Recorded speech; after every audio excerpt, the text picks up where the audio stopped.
You're listening to an Airwave Media Podcast. Refreshing wild cherry cola meets smooth cream. The treat you deserve. Pepsi Wild Cherry and Cream. Treat yourself. Does it ever feel like you're a marketing professional just speaking into the void?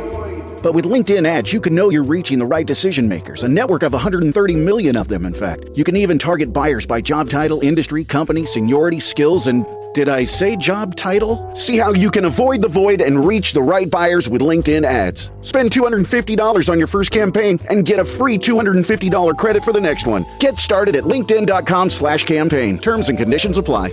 Ishtar, a bearded goddess of sex and war from ancient Mesopotamia. She was hot-tempered with a lust for conquest, and her priestesses were transgender. Oya, Yoruba goddess of the wind, storms, lightning, tornadoes, thunder, commerce, and war. She rules the destruction that comes before positive change. Atalanta, fleet-footed huntress and heroine of ancient Greece who joined the Argonauts. She helped slay the Caledonian boar and refused to marry any man who couldn't beat her in a foot race. She also became a PDA lion. Itzpapalotl, a skeletal warrior goddess of the Aztec pantheon, sometimes depicted with butterfly wings lined with obsidian knives. This episode is part of our Women of Myth series, where we interview podcasters, authors, scholars, and more about the amazing women of world mythology. It's based on our book of the same name, Women of Myth, illustrated by the amazing Sarah Richard. It's available wherever books are sold, or go to ancienthistoryfangirl.com to find links to a bookstore near you. I'm going to find it really difficult to carry a novel if she can only communicate in growls.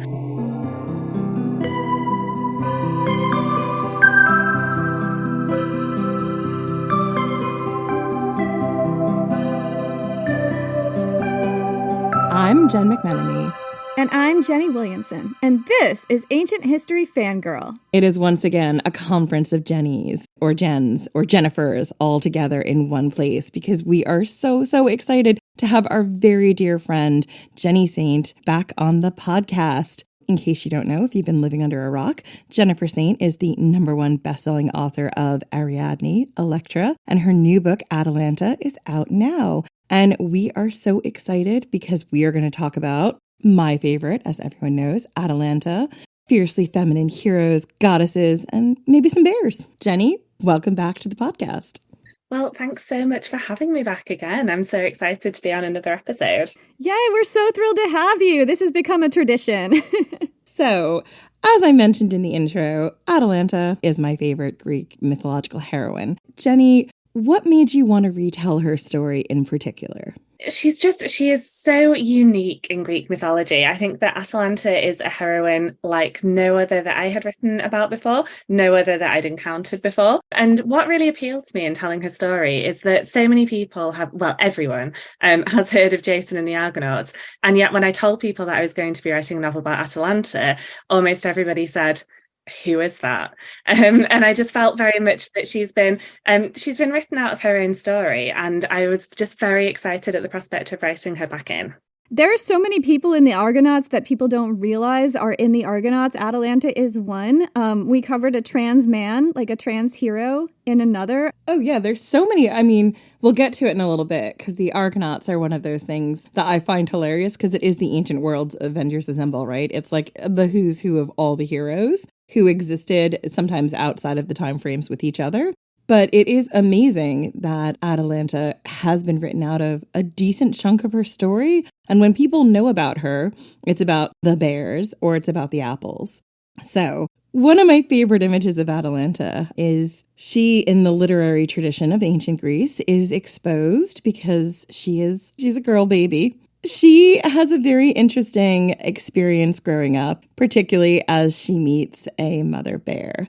What was it like to delve into Atalanta's earliest history and her experience of being raised by bears? I mean, that was really what sparked the whole novel, because I wrote it originally as a short story just about the bears. That was kind of where Atalanta began for me, because I was so enchanted by this image of this baby girl snuggled up with the other bear cubs. I found it just utterly adorable. I was probably influenced by really loving Disney's The Jungle Book when I was a kid, which I think maybe it has to be cancelled now. Probably. Not sure how that one's held up. It hasn't held up well, but it's hard not to love Baloo, right? Yeah, exactly. It was exactly that image that I had. I just really loved it. I felt like what an incredible magical beginning to a novel, and how it would just set the tone of this is like a different feeling book for me. This is something that is so magical from the beginning, and so kind of joyful, and so much a triumph of survival. And which are all the things that I wanted this book to be. But yes, when I started writing it as an actual novel, then I realised, okay, I will have to go and research bears. I will have to go and watch some bear documentaries, which was great, which I really enjoyed. The bears in mine are a kind of amalgamation of all the bears that I studied. So I kind of looked at grizzly bear behaviour, black bear behaviour, even polar bears, even though there definitely were no polar bears in ancient Greece. It's just kind of getting an idea of like the way that they move, the way that they mother, most importantly. So that was really enjoyable. I had a lot of pictures of bears around my study. Get the kind of the tactile sense of it, because she's a baby when she's adopted. And I had this kind of issue of, I'm telling this as a first person narrative, like my other novels have been so far. So she can't remember the bears clearly. It has to be this kind of sensory blur for her, this kind of impression of what it felt like to be among the bears. And I was also in parallel researching cases of children who these kind of real life cases of so-called wild children, which when you move out of the realm of Disney and the Jungle Book, these are incredibly sad cases. These are really tragic stories of neglect and abuse. But what I was interested in kind of trying to extrapolate from those as much as is possible is things like the practicalities of, well, if she's being brought up by bears, how is she going to learn human language? Because I'm going to find it really difficult to carry a novel if she can only communicate in growls. And there is, I think, a suggestion that there is like a window of language acquisition. And if you are not exposed to language in that sort of crucial developmental stage, then you will never be able to talk properly. So I had to kind of work out, okay, at what point is she going to leave the bears? At what point is Artemis and the nymphs, are they going to become involved in her upbringing? And as it turns out, bears are very maternal until they're not, which is that when they're ready to wean the cubs and move on, the mother bear will chase them away, and it's quite a frightening process. So that really seemed to fit again with, this is a book which begins in nature, it begins in the forest, and it's very much a book of survival of the fittest. And so that kind of the ruthlessness of nature, I felt like a lot of that is in the prologue when she has her history with the bears. Yeah, there's some beautiful scenes early in the book when she's living with the bears, where I think it's when they're fishing, that there's just so much joy in it. But you can also see how the bears have kind of taught her about what it is to hunt. There is something there where she's kind of also learning her place weirdly from bears in the world of the wild. Atalanta is raised by animals in the forest, and then she becomes a huntress. She meets Artemis and trains as a huntress in the forest. And was there a conflict for you in figuring out what her attitude was towards killing animals that she may have lived among when she was a child? So actually, that didn't come up too much as an issue, because I felt so much that she is like rooted in the forest and that she knows her place in it. And I think that when she becomes a huntress and she is in the mold of Artemis, which is how Atalanta often appears in mythology, that she's kind of the mortal counterpart to Artemis, she's like the mortal version of her. And I felt that actually that moral conflict wouldn't arise for her, because she is she's growing up in the wild. She is seeing that cycle all the time of predator and prey, and she's going to take her place in it. And I think she grows up with such a determination that she is going to be at the top of that chain, that I didn't feel that actually she would have an issue with it. And yeah, there's like a real rough and tumble element to it that toughens her up right from the very beginning. She triumphs over adversity in surviving being exposed on the mountainside to start with. And then, yeah, the bears don't really give any quarter. So Atalanta is your third novel, and it's really different from your two previous books. Both Ariadne and Electra were set in palaces and big cities and followed women who were operating within a male-dominated society. But Atalanta begins in the wilds and the woods, and it follows a world where men are largely absent, at least for the first part of the novel. What was it like creating this world where women lived amongst the wilds? So there was such an element of escapism in writing this, and I really felt ready for that shift, that kind of move to a different kind of Greek mythology. And yeah, when it came to creating the Society of Nymphs, because I know that in myths, and you've done an episode, brilliant episode on Atalanta, where you talked, I think, about her being adopted by hunters and that there's an assumption that the hunters would be male. But actually, you said, why would they be? Because in a kind of rural subsistence society, you are not going to be adhering so tightly to gender norms. You are going to be using your best hunters. And if they happen to be women, then so be it. And it made a lot of sense to me that Atalanta would be taken in by women because this is a forest belonging to Artemis. The bears are so closely associated with Artemis that they're an animal very much sacred to her.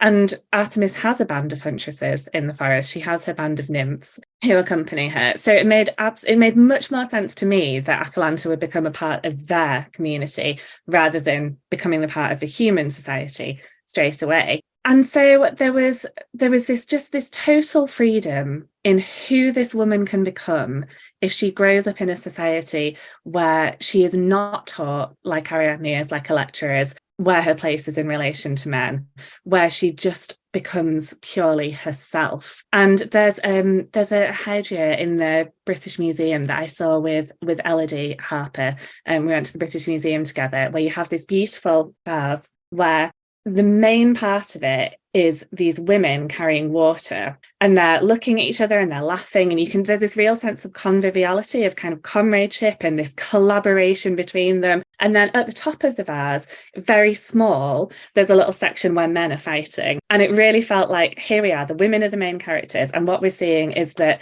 they are doing something practical, they're doing something pragmatic and important. They're carrying out these vital duties of, bringing water. They are like lifting very heavy jars, and they're existing so independently as themselves. And that was so much the spirit that I wanted to capture in those opening chapters with the nymphs, that they are providing Atalanta with her education.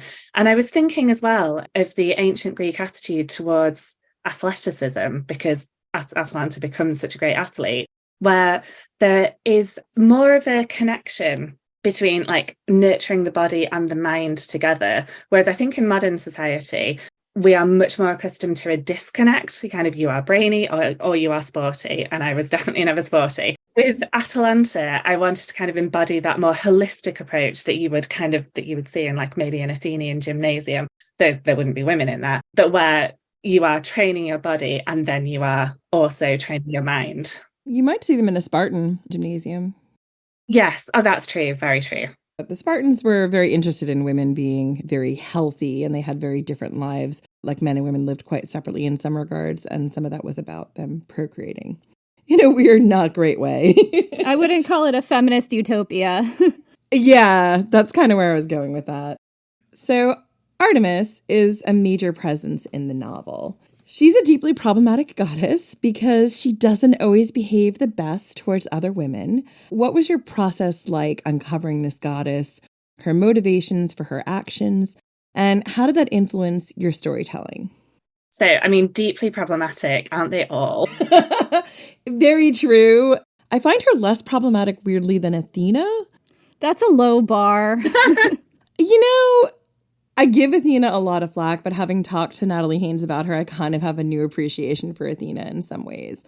When we did our research on Artemis 2 seasons ago, when we were doing Gender Rebels, what I found interesting about her is how different she's been throughout all of her incarnations. So I was interested in what you learned about her and how that helped you really flesh her out in this book. I feel like she is such a major character. Yeah, so kind of making a goddess such a major part of the novel from the very beginning. I really wanted to impress upon the reader that she is not just like a kind of an extra powerful human. That's not what Greek gods are. They are something else entirely. And I think with Artemis, I find her less problematic than the others. And I think part of that is that she is so deeply connected to nature. She is so much, you can see her as kind of a force of nature. And that makes her cruelty and her ruthlessness slightly more palatable because you feel like it's part of that. I kind of wanted to weave the two together, the idea that although this forest is a beautiful place and it's a place of safety for Atalanta, it's not a place that is free of danger, and it's not it's not a paradise because it's ruled over by somebody like Artemis, who exists like all the gods do, as really kind of pure vicious ego in so many ways, with really no kind of moral compass. And their relationship with human beings is all about what it's going to bring for them, really. She's not kind of nurturing Atalanta out of the goodness of her heart because she's just got an urge to adopt. That's not where this is coming from. So it's not altruistic. So in having her as this like mentor figure and this kind of maternal stand-in for Atalanta, it was so interesting to me how she's going to shape Atalanta's character, how Atalanta is going to grow up in her image, idolizing her, and the issues that is going to create, because she is only ever going to be a tool for Artemis. And I wanted to make it very clear from the beginning in the stories that I include about what happens to the nymphs. So including the story of Arethusa, of Callisto, and of Actaeon, I think are ways of just demonstrating that Artemis is like I say, like, she is not a human being. She is going to act with this very decisive, I've used the word ruthless so many times to describe her, but that's what she is. Yeah, I mean, she's definitely in the research we did, she's definitely a stand-in for the wilds of nature, right? Like, nature kind of is a bit vicious and doesn't care. And in Artemis's case, she is the same. Like, she can be very kind and giving, and she can also be very ruthless and very vicious and very cold. Not unlike the bear. Well, that's why they're sacred, right? Yeah, I mean, that was like a thread that we found, was that the connection between these wild women and bears. It makes sense. And I always thought, I was always slightly thrown by the fact that she's the goddess of childbirth, even though she's goddess associated with childbirth, even though she is the antithesis of maternal, and she's a guardian of young women. And also, I always thought that childbirth and hunting, these two things that she is associated with, seemed so very different to each other, because I thought, well, this is about bringing death and the other one is about bringing life. But they both require this sort of warrior-like strength. I always come back to birth in the ancient world as being like a war, because it is this thing that women face that they may or may not survive, that may or may not cause them a great deal of suffering and injury. And, you know, in world mythology, that connection between childbirth and war is very tightly woven into other goddesses across different pantheons. In Western mythology, we pull them apart and make them two different things. That's why the confusion is with Artemis. But in other mythologies, they are very closely connected. That is so interesting. And that's not something I was aware of at all. And I think it really makes sense. Even though our instinct is to kind of think, no, those two things are not the same. When you start to really consider it, there is that real connection. Yeah, and it makes sense for me just in terms of the connection to bears as well, because bears are very maternal. I mean, the bears are incredibly vicious and scary in protection of their children, right? Mother bears. Like, I grew up hiking in Vermont, and that was kind of like one thing we're very much taught if we're going to be wandering around in the woods is do not get in between a mother bear and their cubs. Like, they will rip you apart. So a bear is a fearsome predator, and a bear is also fiercely maternal. So I can see this really ancient connection happening that may have occurred in the minds of people who were closely observing nature like that.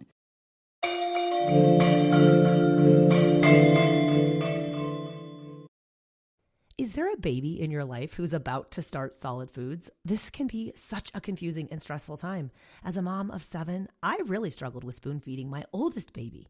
But once I realized that babies can safely feed themselves real, wholesome foods using the principles of baby-led weaning, feeding the rest of my babies became an actually enjoyable experience instead of something that I used to dread. Hi, I'm Katie Ferraro, college nutrition professor and dietitian specializing in baby-led weaning, and I host the Baby-Led Weaning Made Easy podcast.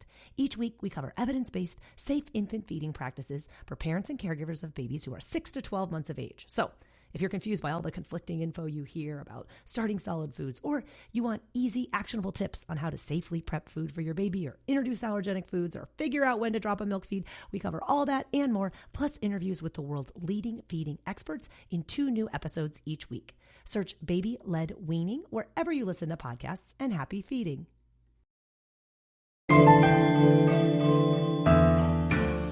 Atalanta had so many adventures. She slays 2 centaurs, draws first blood in the hunt for the Caledonian boar, is an Argonaut on the hunt for the Golden Fleece, and finally she's a princess who refuses to marry any man not her equal. She does a lot, not just for a woman, but for any hero. What was your favorite adventure that you got to retell, and why?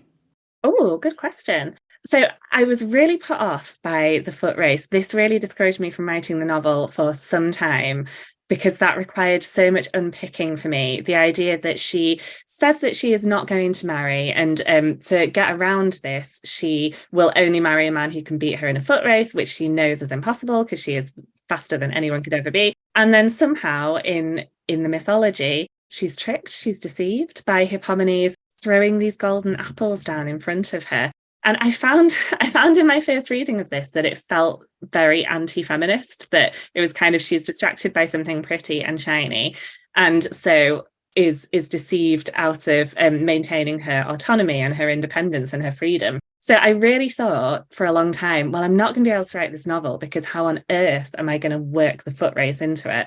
But that led me to look so much more deeply into the golden apples of the Hesperides, and to get much more interested in what these apples symbolize. So I ended up really enjoying that part of the research and that part of Atalanta's story. I think because this is the fun thing sometimes about retelling mythology, that you have this puzzle that you have to unpick, that something happens and you are thinking, well, how do I put this in a novel and make this make any sense at all? Where does Hippomenes get these apples from? And why on earth does he think it's a good strategy? And why is it a good strategy? Going into the history of the apples, which I actually included, I did like a bonus short story in the Barnes & Noble exclusive edition of Atalanta about the history of these apples, which led me back to the more ancient stories of Gaia, the primordial goddess from whom all life comes, and how she gives these golden apples to Hera as a wedding present. And I really was intrigued by that idea. It felt to me like a kind of passing on of power through the women from this kind of mother goddess to this queen of the goddesses, really bypassing Zeus in the whole process. It's a wedding present to Hera, not to Zeus and Hera as a couple. And then these apples, they're so beautiful. They give the world its sunset because of the glow that reflects off them at the western edge of the world when Helios is driving the sun down in its chariot. That was really poetic to me. And then these apples end up being a prize coveted by gods and heroes alike. So obviously they sparked the Trojan War in this other really weirdly anti-feminist seeming story where somehow Athena, Hera and Aphrodite are happy to be judged by a goat herd over who's the most beautiful. I mean, also just Athena in a beauty contest. It just, I'm not saying she's not stunningly beautiful. I'm not asking to be smitten? Smoted. I think we settled on smoted. Smauged? Sorry, always got to bring Smaug in. Smauged. But yeah, to me that always felt weird, the inclusion of Athena. But she doesn't need to be validated. No, there's no other point in her mythology where she asks any man to validate her. No, so that is weird. That is another really weird story, which I also did as a bonus short story in the UK paperback of Electra. Do you know what, Jenny, when we covered Atalanta in Women of Myth, one of the things I found out about the golden apples in history is that there was, I think it was a quince fruit. It was a sort of a goldeny fruit that was given to Minoan girls who had foot races. So the idea of that foot race may have come from ancient Minoan culture where girls had more agency and the ability to choose their husbands. That is perfect for kind of giving a clue to the origin of that very odd story about Atalanta. I love that. It was one of the ways that I was able to sort of like get my head around that and go back into that sort of more ancient culture and think like, oh, is this something left over from the Minoans that we don't know about, but maybe explains this myth? Yeah, I'm always so interested in that idea that we can kind of find a route to mythology. It's why it's so satisfying, isn't it, to think that it's kind of this place where history meets magic, and then we get this fantastical story, but it contains this kernel of truth. So that is another piece of the puzzle, which I really wish I'd known before. I should have read your book before. It didn't exist before. It's fine. Well, this is like the whole chronology of Greek mythology, which, as we know, doesn't exist. I'd feel like, there we go, there's like a time loop that I wish I could have gone through. And that's sort of something that we've been finding in mythologies that we've studied throughout the world, is that there frequently is a kernel of truth that is buried in the history, or like this mythology sprang up to preserve the memory of something. Speaking as a non-mythographer person who's just a nerd about this stuff, it seems to be almost the purpose of mythology to like preserve history in a way that will be remembered for people who didn't have writing. Yeah, that is such a perfect way to put it, because this is something I get asked quite a lot about, what's the enduring appeal of mythology. And that's something I'm always trying to explain, that it's because there is something important and significant in these stories, and that's how they've been handed down and survived so long. Let's talk about the Caledonian boar. This is a seminal moment in Atalanta's life. She leaves her world of the wild, she meets Meleager, and proves herself amongst men. And in some ways, she takes a stand against her own goddess Artemis by slaying the boar that was sent by the goddess as a punishment. What was it like to retell this epic event from Atalanta's point of view, and what did you learn about the story that surprised you? So I definitely lent heavily on Ovid for this one. His description of this scene, I read and reread. And I wanted to really include some kind of touchstone moments from the Metamorphoses in my description of this scene. So that's kind of the mixture of kind of Argonauts and other heroes who come, and some of the things that happen to them during the process. It's like a real tragedy in the Metamorphoses. The way this scene plays out, it gets it's really frightening. It gets very dark. It gets incredibly upsetting at the end of it. But I really like what you see in Meleager in this scene, because we know from the other books that I have written that I maybe have a low opinion of some Greek heroes, and it's justified. No, shocker. No. Theseus, can you hear me? Theseus has a cameo at this point. He's there at the Caledonian boar hunt, so he shows up. And I really liked the idea. I was really entertaining myself trying to figure out at what point in Ariadne's life is this taking place. Not relevant to Atalanta. I like it when the universes touch. So, but Meleager in this just behaves like, kind of, generally speaking, and I'm going to go back to your comment earlier about the bar being low, he behaves like a guy throughout this episode, because it's Atalanta, like you said, who draws the first blood, and it's Meleager who kills the boar, and then he presents her with its tusks and its pelt at the end, and this obviously kicks off a great ruckus among the other men who don't think she deserves it. And I think it's definitely possible to read that with a much more cynical eye and think, well, Meleager, who is married, but he's fallen in love with Atalanta, and maybe he thinks that this is just a great way to seduce Atalanta, because this is the best way to a woman's heart, is to give her boar tusks every time. Well, not every woman.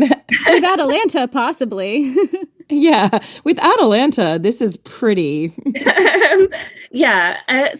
I liked the way that even if we're going to be cynical about his motivation, I like the way that this is a moment in which he just doesn't seem to have his masculinity threatened by her prowess and her success. It seems to be a moment where he can recognize that she is proficient, and he cannot perceive that as an insult to himself and his own status.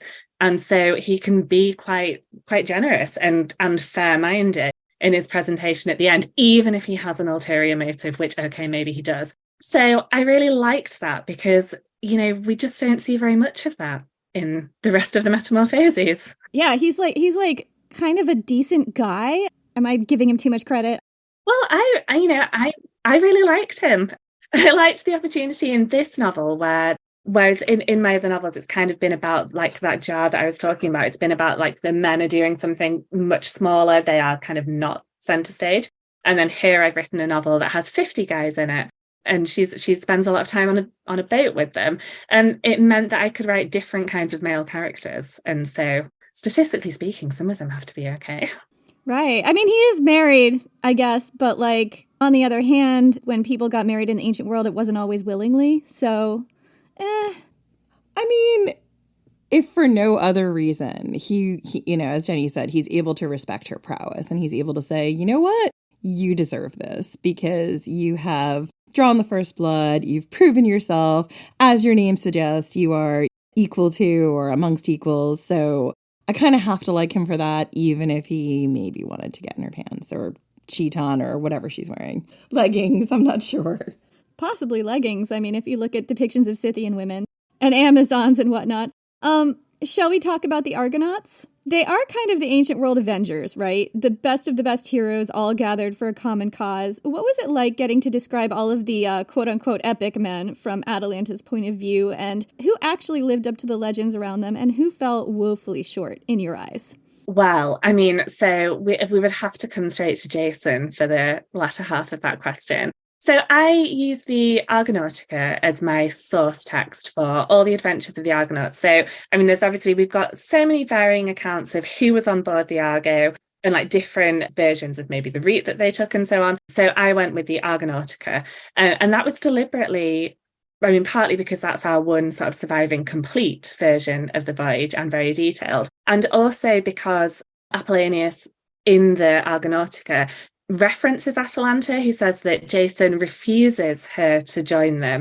And so she gives him her spear instead, and he takes that on board as an emblem. To me, that kind of suggested that there is some dialogue there, that it sounds, I think you could posit that he's kind of refuting other versions, and he's kind of saying, I know some people think Atalanta was on the voyage, how ridiculous. Of course she's not. And that is really the only decision that Jason makes in the whole epic, because everything else, he passes the buck. And as a leader, he just seems so entirely ineffectual. He's not the Jason that we hate from Euripides. He's not that man yet. He seems to be much younger, much more, if I use the word ineffectual already, it's the word I keep coming back to. Artemis is ruthless, Jason is ineffectual. I know that as an author, I should have more than one word to describe each character. You know what? Nah. I think in this instance, ineffectual is probably the kindest word you can use for him, so I'm okay with it. Yeah, because it seems inexplicable. It seems inexplicable to everybody on board as well, why Heracles isn't leading the voyage. And it seems to be really that Heracles has just got some other stuff going on. He's like in the middle of his labours. He's taking a break to join the Argo, but he's going to let Jason lead it. And, you know, if Heracles wanted to take charge, he absolutely could. And there's you know, a kind of friction between them all the way through. And Heracles was very difficult to write because somebody like that, and the same with Medea when she comes in later, a character like that is so hugely charismatic and kind of compelling. They're so big. There's so much to say, but there's so much that they embody, that they really want to take over the whole novel. So kind of squashing Heracles down was something that I found he kept kind of trying to be more in the novel than I wanted him to be. And I think that's why in the Voyage of the Argo, you do have to at some point get rid of him, because otherwise Jason isn't going to get his chance to shine when Medea does all the work for him in getting the glory. But yeah, so Jason really kind of fell short as somebody who just seems to lack really kind of any personality or direction. And even the epithet associated with him, that he's the one-sandaled man, I just found gave me a really comical image, even though it's sort of a warning prophecy, beware of the one-sandaled man, because he's going to come and dethrone his uncle. But he lost his shoe in a river, and this is what defines him. Yeah, it just seems less than imposing. I do think Jason, in a lot of ways, lucks into his company. I mean, obviously he gathers the people together and then, you know, relies very heavily on other people's talents, including Medea. And the fact that in the end, I mean, this is not a spoiler, he's crushed to death under a rotting beam of the Argo. It kind of explains everything you need to know about him. He can't even maintain his ship properly. I mean, ineffectual is very kind here. Yeah. But, you know, not actively malevolent in the Argonautica, I felt. This is my praise of Jason. He is not so terrible yet. That's still to come. But yeah, so then there was just a lot of the other heroes on there, I think, were just enjoyable to have like a little sketch of, to have characters like Castor and Polygices, who I didn't get a chance to weave into Electra when, because they are Clytemnestra's brothers. And I had them in an earlier version and they had to come out because there were just too many characters, too many things going on. So it's nice to have them as a cameo. Now am I going to say it right? Boreads, the Sons of the Wind. I didn't realise that I didn't know how to pronounce it until I just tried to say it. Orpheus. So there was, really. So again, like Orpheus in other sort of chapters of his mythology, sort of later on becomes a raging misogynist at some point. After Eurydice doesn't get to come back with him because of his own actions, he becomes a raging misogynist. And a lot of the Orphic religion and tradition around him, he is the prophet of. And I just have so many questions and thoughts about like what is going on there. Yes, definitely. But at this stage of his life, again, none of that has yet come to be. So it was kind of working out. So which of these characters are going to be like an ally to Atalanta? Which one of these can she form any kind of friendship with? And which one of them are going to be antagonistic towards her? And when I came to Peleus, the father of Achilles, this is where I really felt, so what do I know about Peleus going into writing this? I know that he married Thetis by forceful means, by basically wrestling her into submission. And that felt to me enough that I needed to know about Peleus to create the rest of his character. Yeah, so he was definitely somebody that I had very little sympathy for. So let's talk about the island of Lemnos. So one of my favorite stories in Atalanta's hero cycle is what happens when the Argonauts arrive on Lemnos. What surprised you most about retelling this section of Atalanta's story, and also talking about this little-known bit of mythology that is actually quite fascinating and different? Yeah, so this actually also came from a short story that I'd written. I'd written a story about Hypsipyle before, and so I used a lot of that to kind of base this chapter of it on. But when I'd written it from her perspective. So I was like really with Hypsipyle. And so to reimagine it from how Atalanta is going to perceive what she's done, how an outsider is going to understand Hypsipyle, that put a new light on it for me. That kind of had a different slant. It's interesting because she is such a powerful woman, and so is Atalanta. And so you're kind of bringing these two women together with all of the Argonauts around them, and thinking, how are they going to relate to each other? And with Hypsipyle's story, the fact that she is the queen of an island completely composed of women, that their story, like so many stories that make up part of Atalanta's mythology, has got this like a really wild element to it, where I thought, this is a great story. And then I thought, how am I going to sell this in a novel? This is insane. But you just have to like dive right in. So if anybody doesn't know the story, the women of Lemnos were afflicted with a terrible curse in the form of a stench, a really bad smell that affected all of the women on the island, and annoyed the men of the island so much that they did the only thing that they could reasonably do, which was to go and capture a load of slave women to service all of their needs instead. And the women of Lemnos did not take very kindly to that. And so there are no men by the time Atalanta gets there. That sounds reasonable. Completely fine. Yeah, all of that sounds totally reasonable. And also, Jenny told us that story in a drunk myth on our Patreon, if you are interested in listening to that. A story that it really helps to be drunk for retelling, I think. I think it does, absolutely. I feel like the enslaved women were also like, yes. What I love about Atalanta is that her view of the world really highlights women, particularly strong women. She's used to living amongst women with lots of agency, and we see time and again that she's drawn to other women who also have this kind of agency. Medea, the women of Lemnos, the nymphs. How exciting was it to recenter the story from this perspective, and how did it differ from your work in Ariadne and Electra?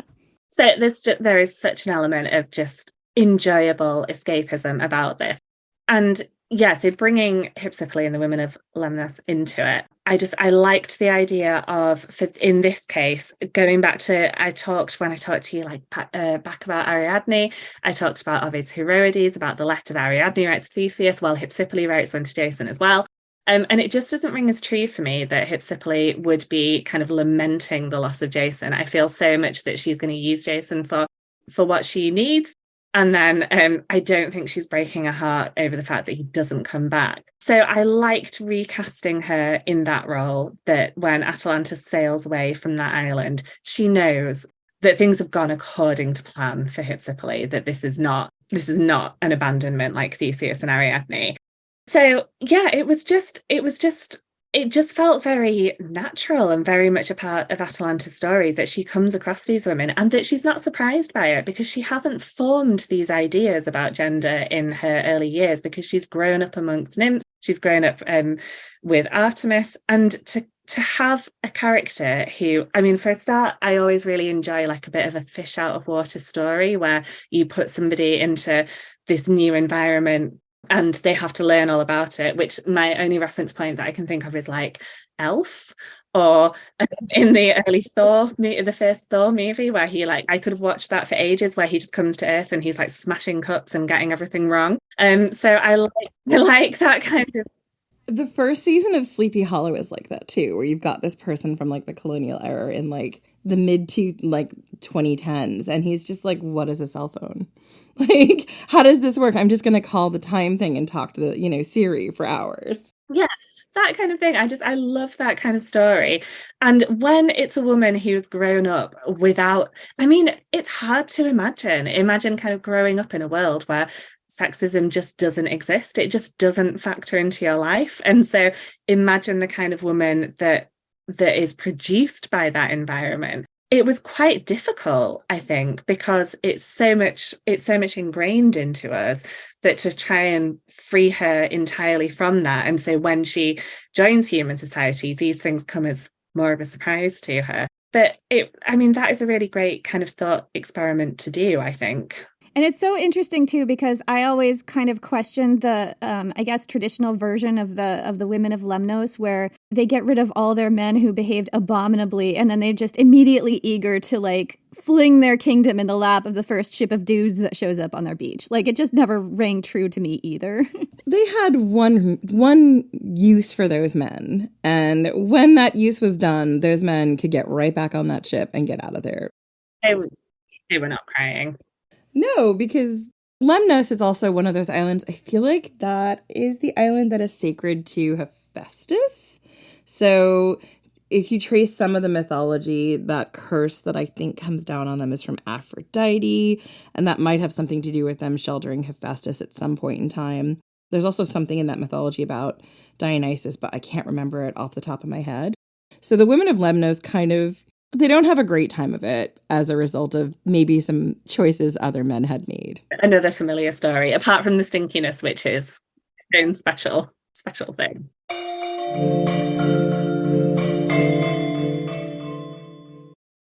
Start your day with Quaker Protein Instant Oatmeal. The instant oatmeal ready to help you tackle whatever your day brings, like wrangling your toddler into their car seat. That was fun. Coaching your 6th graders soccer team. Go girls! And carrying all the groceries in one trip. Whew. Try Quaker Protein Instant Oatmeal, granola, and bars. Great taste and a good source of protein. Quaker, bring out the good.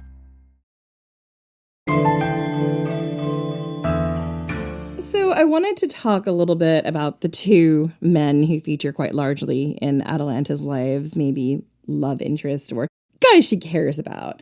What drew you to Meleager and Hippomenes, and what helped you find their characters, and what Atalanta might have found to care or love about in each one of them? So with Meleager, it's very much this idea that the impression he'd made on me in the Caledonian Boar Hunt was that he was just somebody a bit more secure in himself, and somebody who was not going to perceive Atalanta as a threat, and he didn't have a need to kind of control her. And I did consider other approaches to him, because there could have been a bit of an enemies to lovers thing, which I always really enjoy. There could have been that element of it, but I found it really appealing to just think maybe there could be a man who just simply accepts her for who she is and admires her for who she is. And that rang true from his behaviour in the Caledonian Boar Hunt. So that seemed like a good place to start with Meleager. And I think that the other thing that I knew about him is that when he appears on the Argo, when he's like listed among the Argonauts, that he's one of the younger ones. And so I felt that perhaps he's not quite so established as well. So him and Atalanta, there is an idea that they could be kind of figuring this out together a little bit. So I liked the idea that she could find somebody who was an ally on board the Argo, and somebody who, because she is this kind of fish out of water, she is kind of trying to make sense of this world that she's been plunged into, that she's going to have somebody that kind of helps her navigate that a little bit as well. She doesn't really need it. She's very self-sufficient. This is also a coming of age story for Atalanta. This is her kind of rite of passage that she goes through and comes out the other end changed. And so he plays a part in that, in kind of shaping who it is that she's going to become and the kind of decisions that she's going to face. And when she is sent out into the world, when she kind of leaves the sanctity of that forest, then she's carrying this condition that Artemis has given her, that if you are a follower of Artemis, then you stay away from men.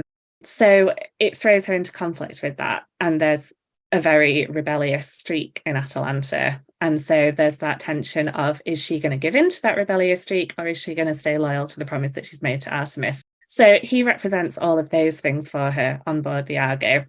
And Hippomenes comes later in her life. And I had a little bit less to go on for Hippomenes, honestly. So I did do a little bit of invention about how he could have found Atalanta in the first place, how their paths could cross. Because I know that we're going to talk a little bit about this idea of the two Atalanta theory. And if there are two different Atalantas, then each one is associated with a different, one with Meleager, one with Hippomenes. So kind of bringing him into the Meleager version of Atalanta was a little bit more challenging. But again, I really liked the idea that I could explore in this novel. It's very much about Atalanta is the hero and Atalanta is going on a hero's journey. So therefore, what are the men going to do? Because she's taken that role. So who are they going to be?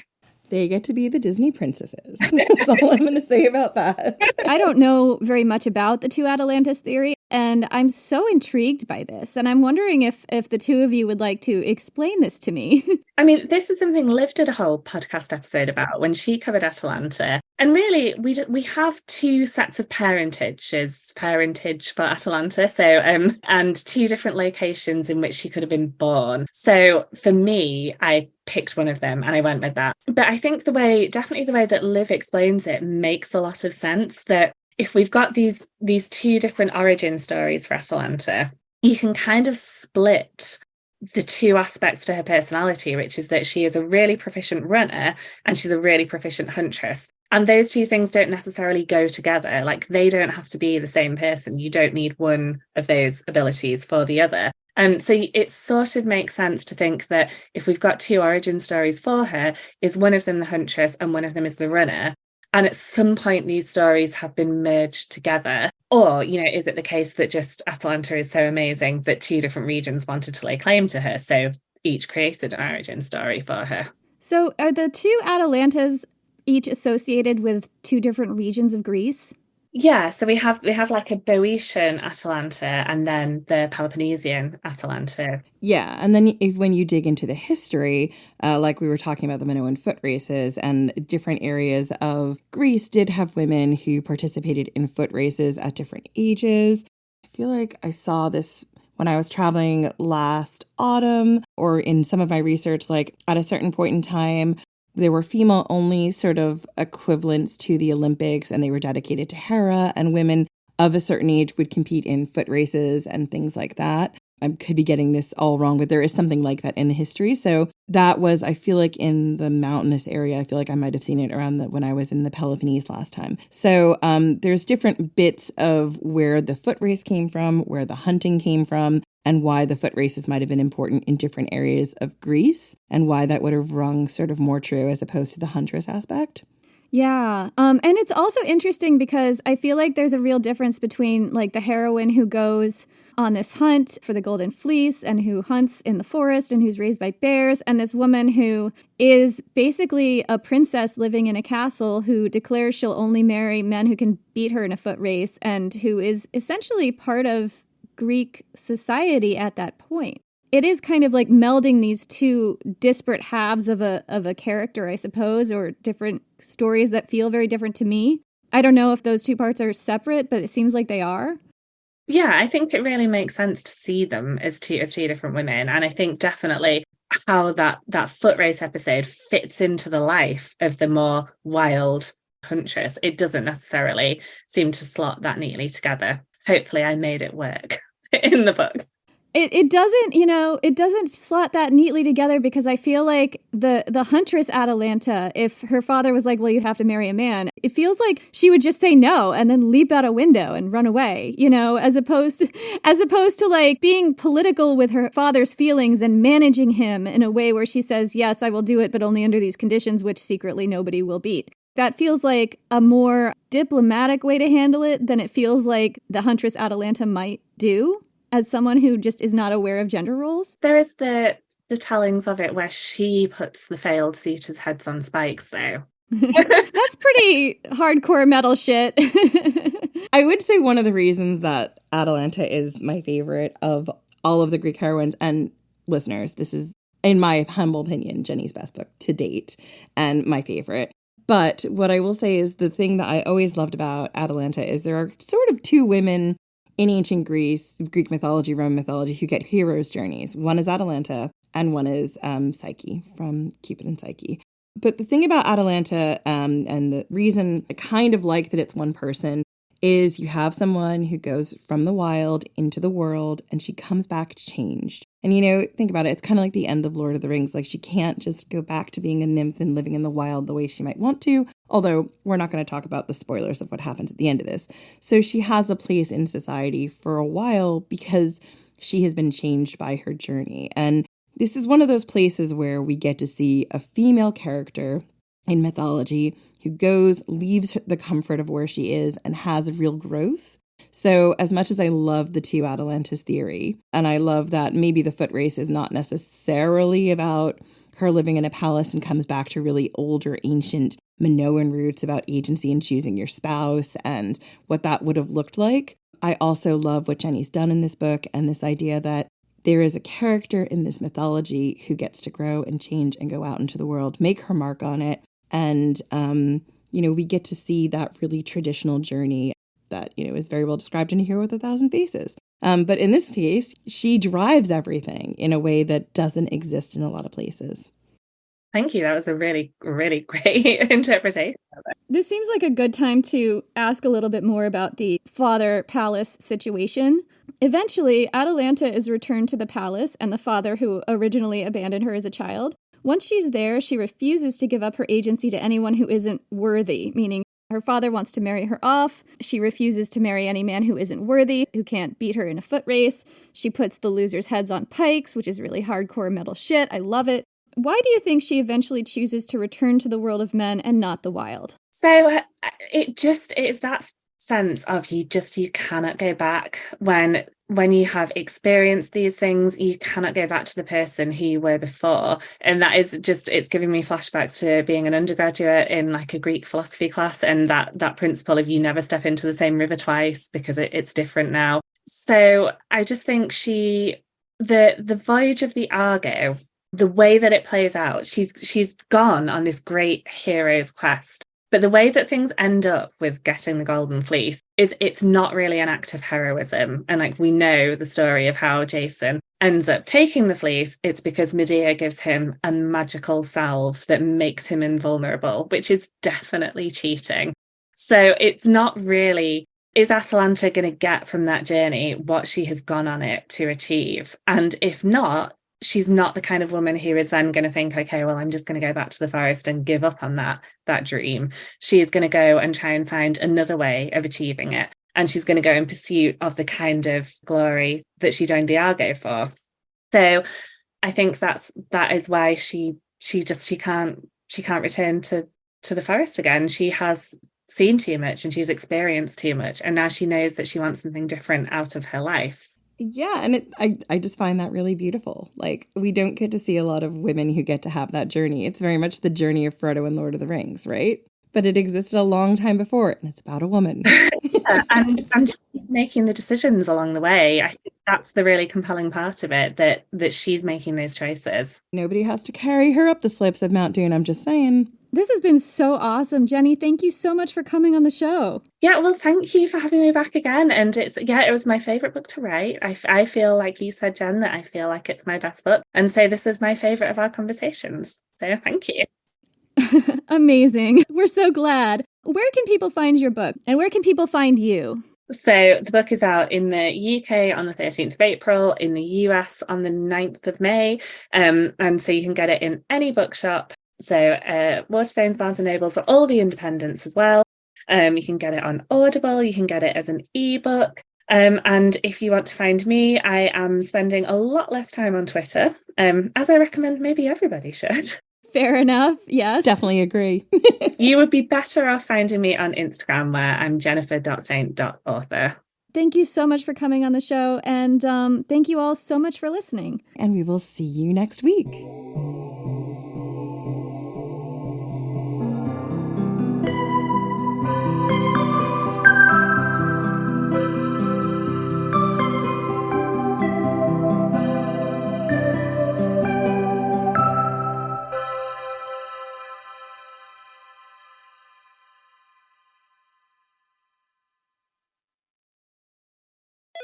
LifeLock, how can I help? The IRS said I filed my return, But I haven't. 1 in 4 tax-paying Americans has paid the price of identity fraud. what do I do? My refund, though. I'm freaking out. Don't worry, I can fix this. LifeLock fixes identity theft guaranteed and gets your money back with up to $3 million in coverage. I'm so relieved. No problem. I'll be with you every step of the way.